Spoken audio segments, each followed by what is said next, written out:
enough with the trouble that we've had in trying to get the kettle spots filled and everything. We are $4,000 above this time last year, which just blows me out of the water.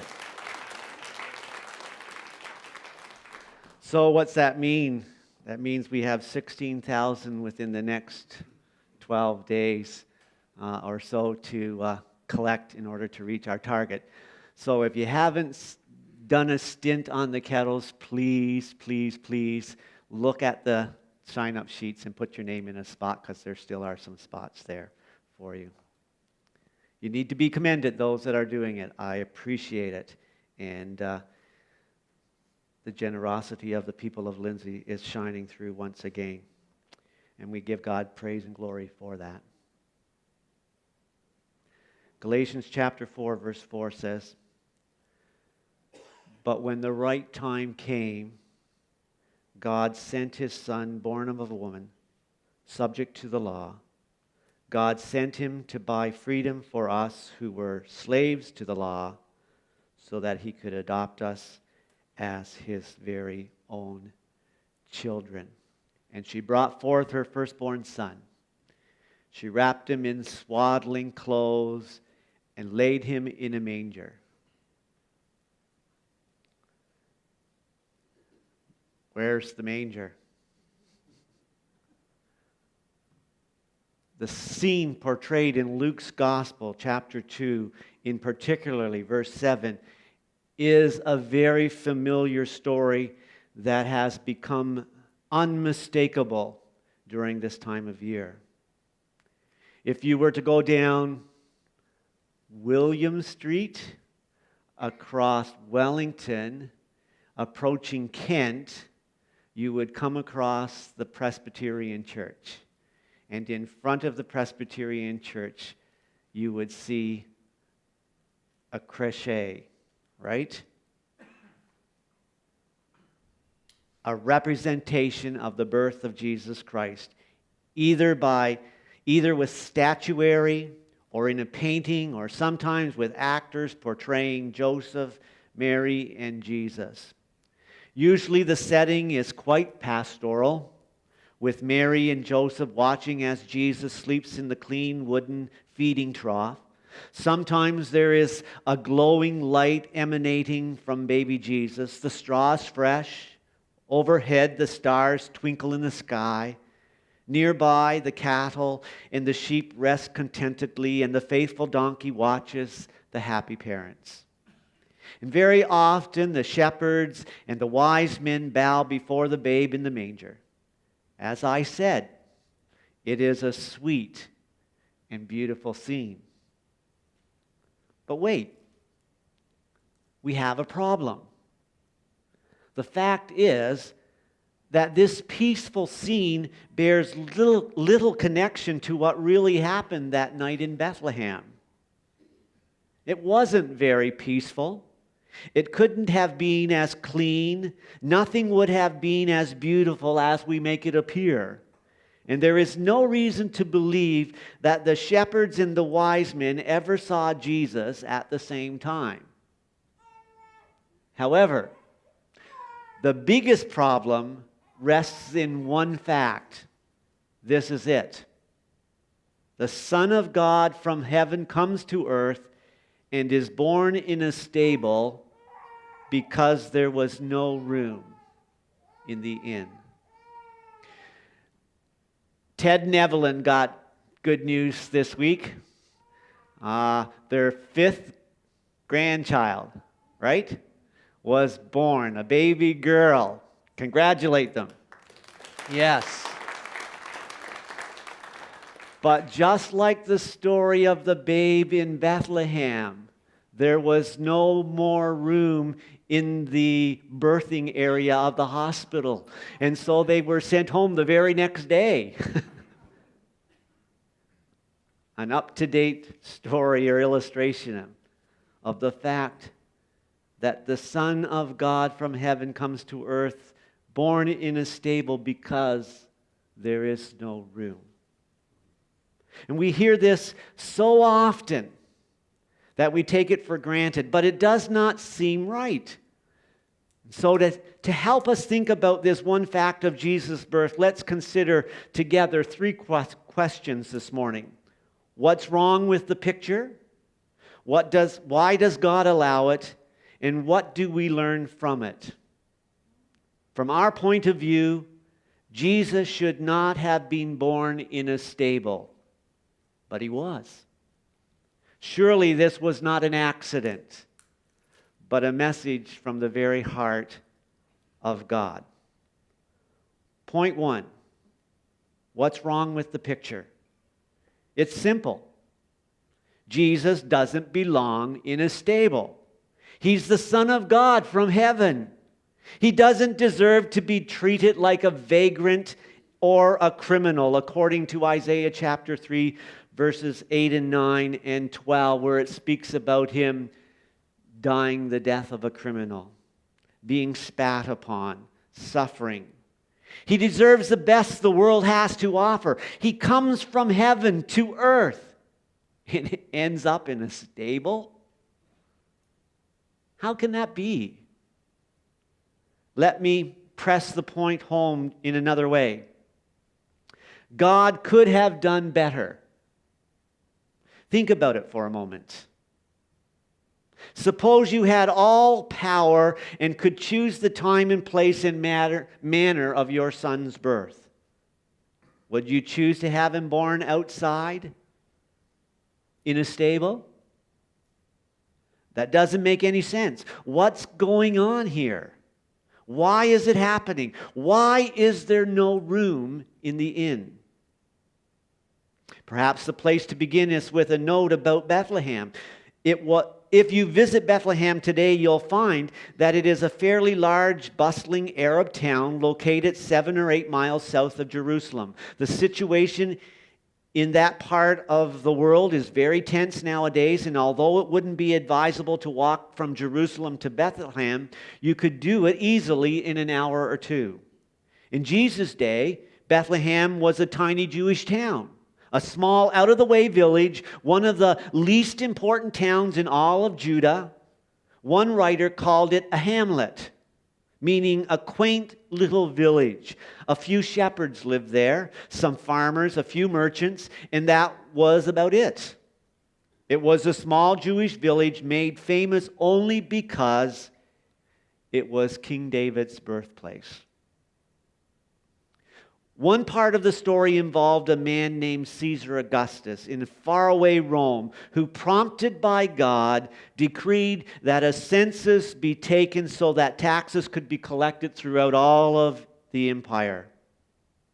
So the census required that all Jewish males had to go back to their ancestral hometowns to register. And since Joseph was descended from David, he had to return to the hamlet of Bethlehem. It happened that Mary was in her final stages of pregnancy when they arrived in Bethlehem. I put happened in quotes because God arranged everything so that the emperor issued the decree at just the right moment and in just the right way, so that at just the right time, Mary and Joseph arrived in Bethlehem, so that they were exactly where the prophet Micah said they would be when Jesus was to be born. Micah 5 verse 2 talks about Bethlehem of Ephrathah. Out of you would come a great man, the Messiah. Paraphrased, of course. Part of our problem in understanding this story, however, revolves around the word "in." We are so immersed in our American-Canadian culture, aren't we, that we read the text this way: there was no room for them at the Bethlehem Holiday Inn. Or they couldn't find a room at the Greater Jerusalem Hampton Hotel. We tend to think of a nice building near a freeway exit, 3 or 4 stories tall, with a nice parking lot, a large lobby, a pool and a hot tub, a Coke machine on on every floor with hot showers, cable TV, data ports on the phone so we can surf the internet. To us, roughing it is what happens when the ice machine is broken. And yet, to understand what happened, it helps to know that Luke used two different words for the word inn when he wrote his gospel. One word refers to a small building dedicated to serving travelers. At one end of the building, you tied up your horses or donkeys. For a fee, the innkeeper allowed you to sleep on a rough mattress on the floor. He also kept the fire going and provided fodder for the animals. This was the inn Jesus mentioned in the parable of the Good Samaritan, recorded in Luke chapter 10, verse 34. Yet when Luke tells the story of Jesus' birth, he uses a different word for the word inn in verse 7 that basically means a guest room. This inn would be even smaller and simpler than the one described in Luke chapter 10. The animals would be kept in a stable that was often nothing more than a cave in a hillside with a low rock wall to keep the animals from wandering away during the night. It was an inn such as this that had no room for Mary and Joseph and Jesus on that holy night in Bethlehem. And so why were they turned away? No doubt they were full that night. Perhaps other descendants of David had come to Bethlehem to enroll for the census, as was required. And the innkeeper would not have known Joseph because he was from Nazareth. Perhaps because they were poor, they could not pay. And perhaps the innkeeper, seeing that Mary was very pregnant, did not want to drive off the other customers. The only thing we know for certain is that there was no room for them. Everything else was conjecture. And that brings me back to the major point. From a human point of view, nothing in this picture looks right. Jesus deserved better. God could have done better. So why did it happen like this? This leads to question number 2. Why does God allow it? And even though I wrote the question myself, I think it isn't strong enough. If we believe in the sovereignty of God, then I think we must believe that God did not simply allow his son to be born in a stable. We must believe that God ordained it. There was no room in the inn because God wanted it that way. If God wanted it some other way, then it would have happened some other way. In order to work out our way to an answer, let's back up a bit. Joseph and Mary were compelled by the census to return to Bethlehem in the later stages of Mary's pregnancy. It seems clear that they arrived in Bethlehem just a few days before she gave birth to Jesus. The journey itself would have been difficult and dangerous. Pious Jews traveling from Nazareth would have gone east across the Jordan River, then south through Perea, crossing into Judea at Jericho. They would have ascended through the mountains to Jerusalem and then made the 7 or 8 mile journey south to Bethlehem. That jagged journey, east, south, west, south, allowed them to avoid Samaria altogether. The 90-mile journey might have taken 6 or 7 days, traveling slowly because of Mary's advanced stages of pregnancy. And so they arrived in Bethlehem. And when they arrived in Bethlehem, they were turned away at the inn, and the baby was born in a stable outdoors in the cold with the animals no doubt nearby. They had no privacy, no sanitation, and very little protection from the elements. Why did God send his son into the world like this? Charles Spurgeon, in his sermon entitled "No Room for Christ in the Inn," offers a number of answers to this question. First, he says, Christ was born like this to show his humiliation. Would it have been fitting that the man who was to die naked on the cross should be robed in purple at his birth? He asks. The answer is no. It would not have been fitting for Jesus to be robed in purple at his birth.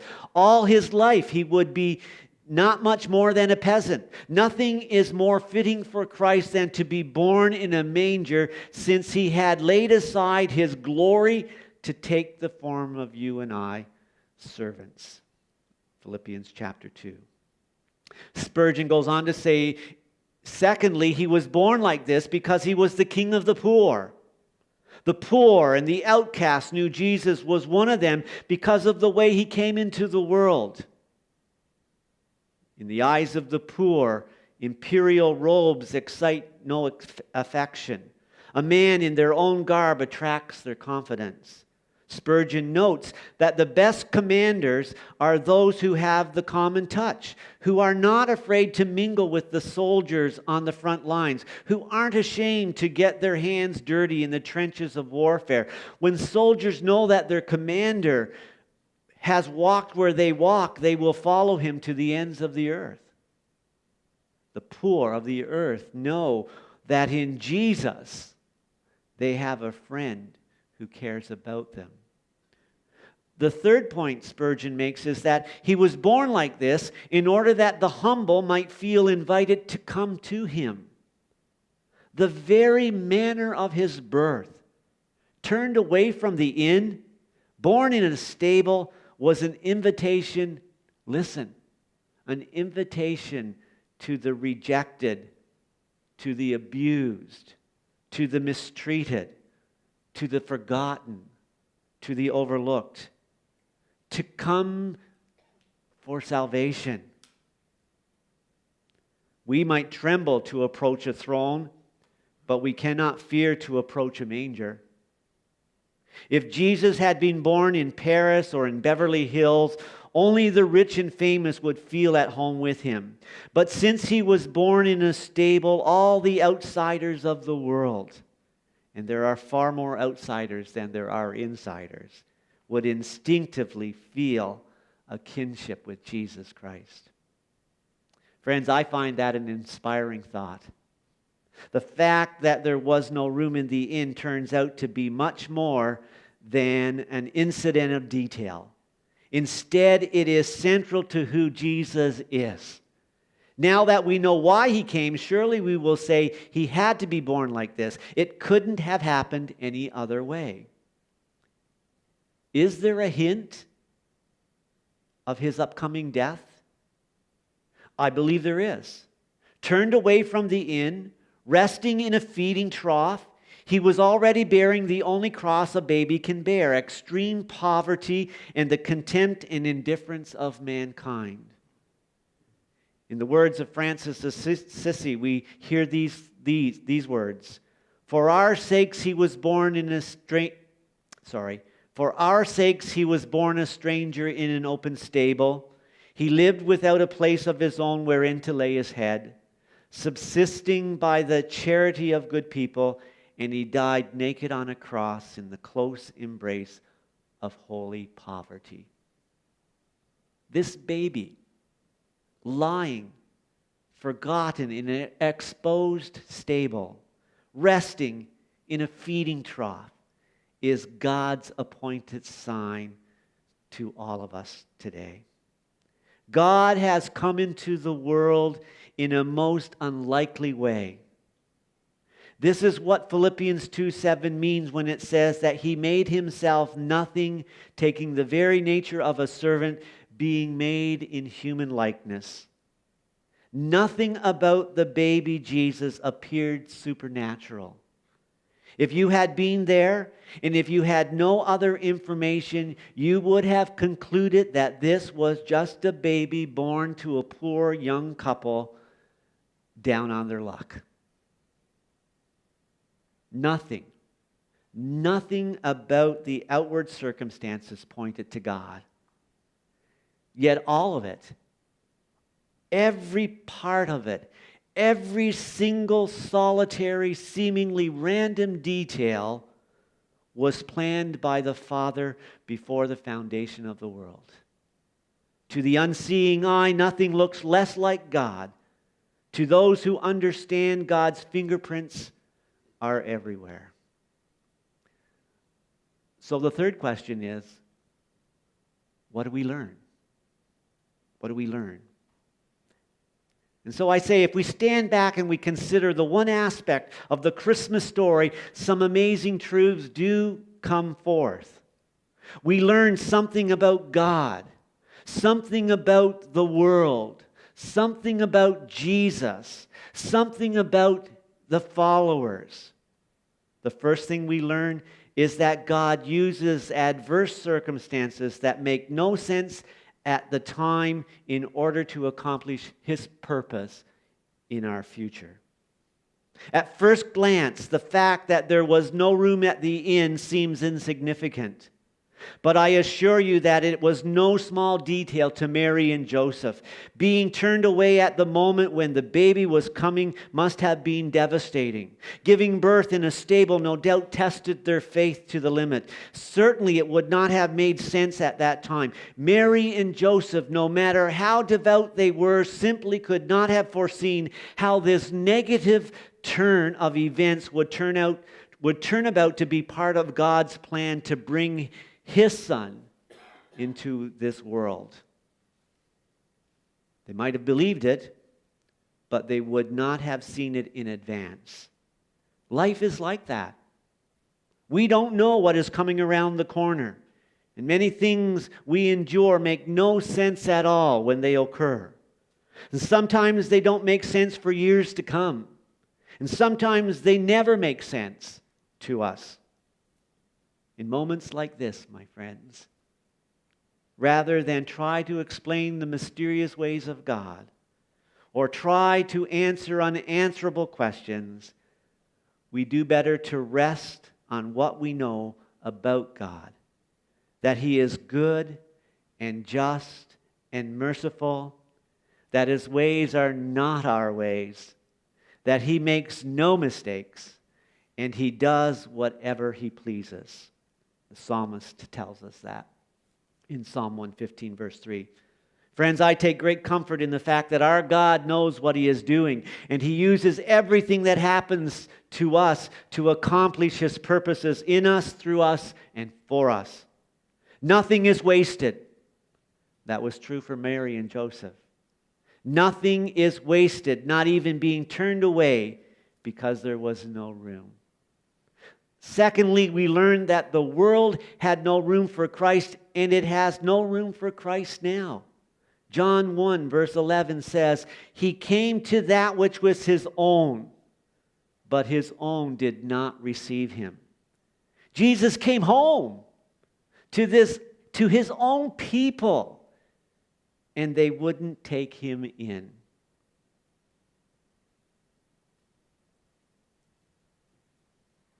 How many times has Jesus come to your home? Knocked and longed to come in.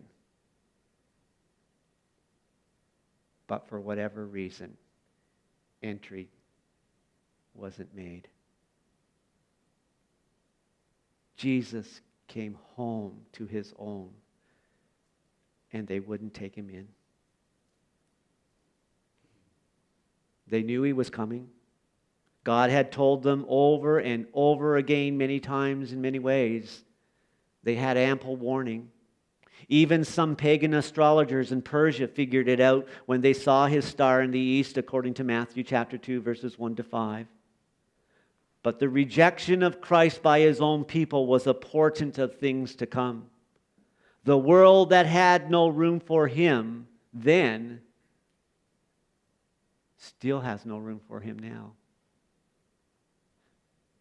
The third thing we learn, that His humiliation started early and continues to the very end.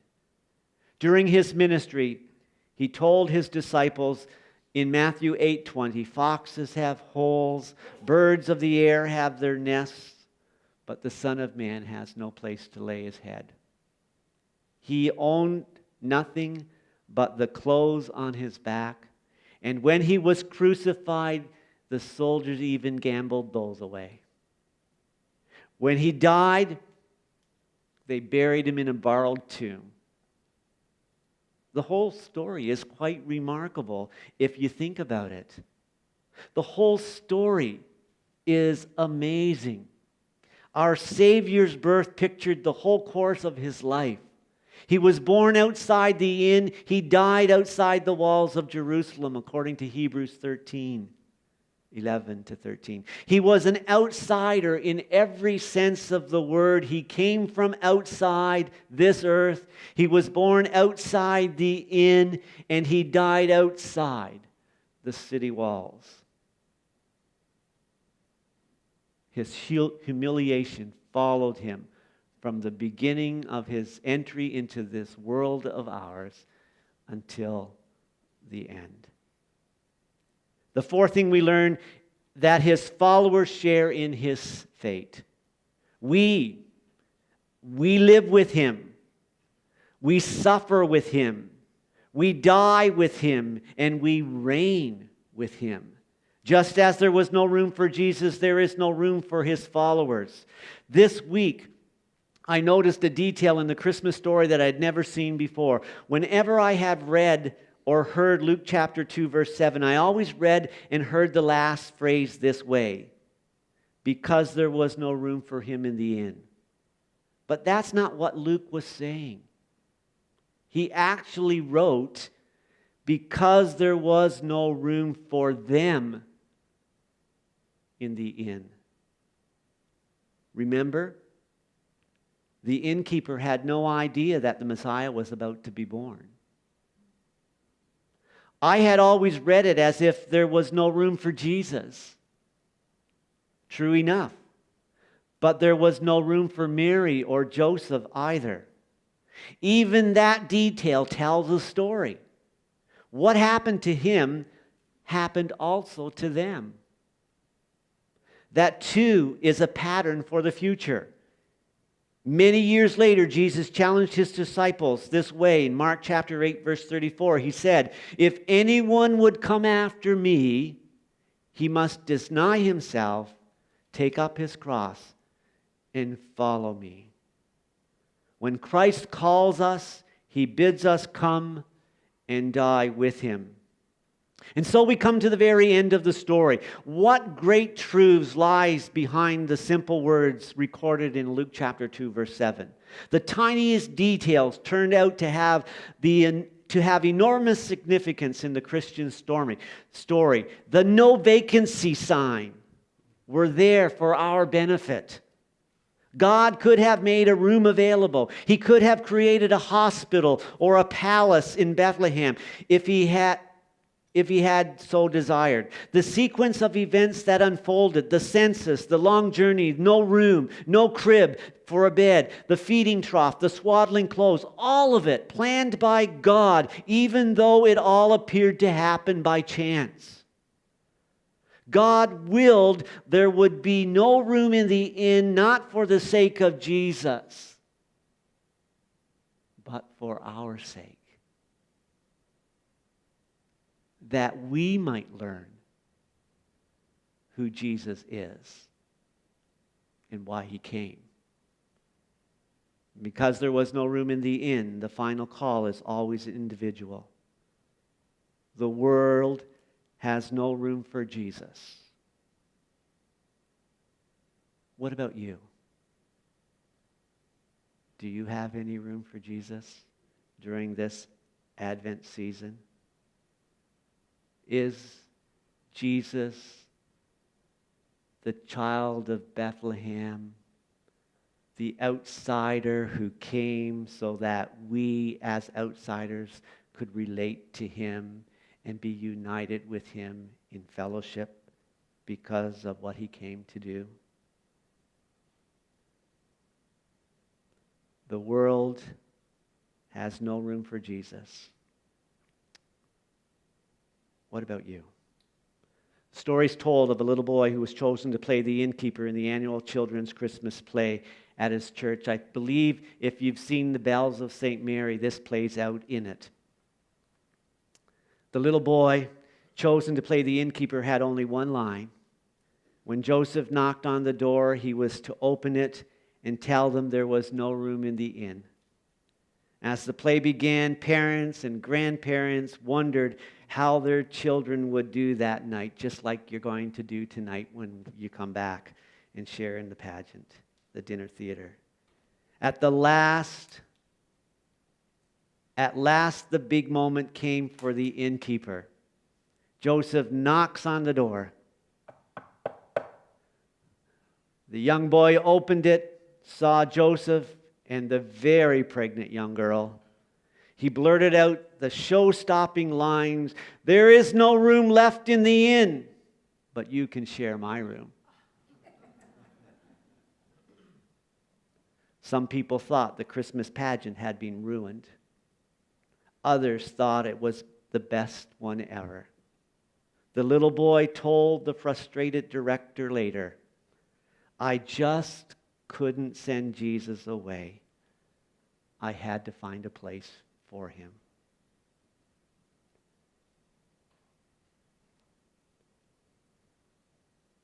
Where is the crib? Where is the manger?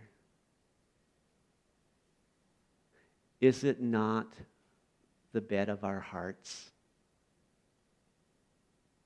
Christ, the Messiah, the chosen Son of God, left the splendor of heaven to take on our likeness so that we could recognize the greatest gift ever given to mankind by Father God in the person of his Son, Jesus Christ. This Christmas, we will gather under the tree, singing carols or whatever, but unwrapping presents, going ooh and ah, and being grateful. But what about the gift of God in the person of Jesus Christ? There was no room for Jesus that night in Bethlehem. But what of you? Will you make room for him this season in your hearts this year? Christ left the splendor of heaven, arrived in the stable of Bethlehem as the Son of God incarnate. And we sing, "Be lifted up, be lifted up," as we bow down. Be lifted up. My friends, I invite you in these moments to prayerfully ponder afresh. There was no room in the inn, but there can be room. There can be room in your heart, in your manger, for the Christ child. Lift him up. Pray about it. Acknowledge it. If for the first time you're recognizing the arrival of Jesus Christ in your life, this place of prayer is here for you to come to pray. I'd be glad to pray with you. But the important thing is that we reflect right now. We reflect, and in the reflection, it brings us to a decision. A decision to recognize, yes, there was no room in the Bethlehem Inn, but we can make room for Jesus today. Be lifted up. Let's sing it together.